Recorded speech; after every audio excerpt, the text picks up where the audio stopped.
Қазіргі заманда кредит алмасақ, бизнесimiz жүрмей қалады. Кредитті процентсіз бермейді.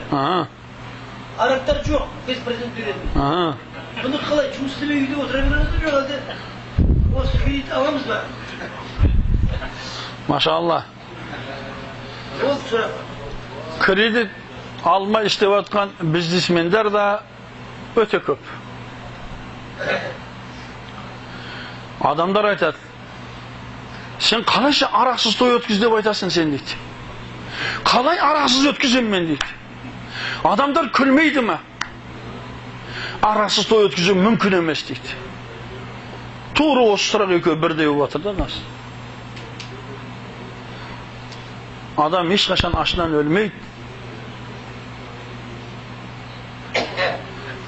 Проценттің күнәсін Пайғамбар саллаллаху алейхи вассалам не dedi?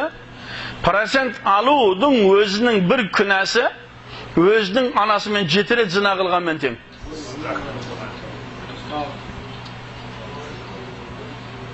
Көресіз ба? Арабтар зачем араб бізге?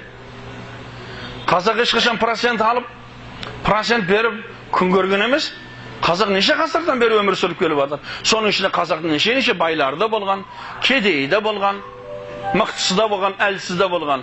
Бірақ бұл нәрсе имтихан үшін беріліп жатқан нәрсе.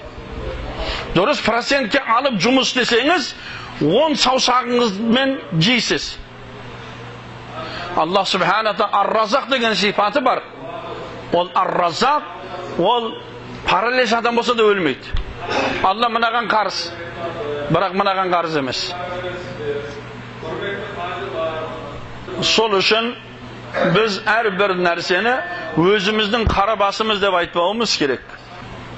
Кредит мәселесі әлі ешкімді оңдырған емес. Оңбайды да.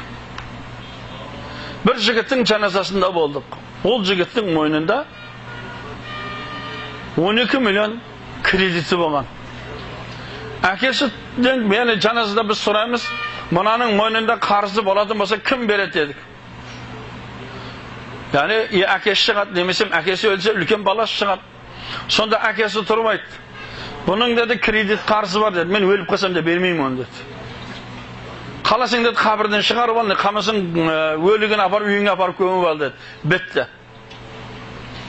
Қой, сол кредит сіздің басыңызға түссеші.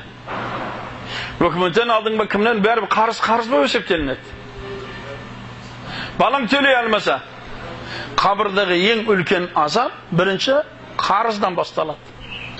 Сосын ағайындар, ләждің барыша адал жеп, адал жегізіп, өмірімізді өткізсек, бір азғандай қамшының сабындай ғана бір өмір бар. Осы өмірді иманмен өткізді, Алла нәсіп етсін. Білмегенде Алла әлбетте кешіреді. Алла сондай аса қамқор, ерекше мейірімді болған ұлы зат. Бірақ сол нәрсені білейік, мынаусыз біз қалай өмір сүрем дегенде ықтият болың, үйтіп айтпаңыз. Разақ Алла ол.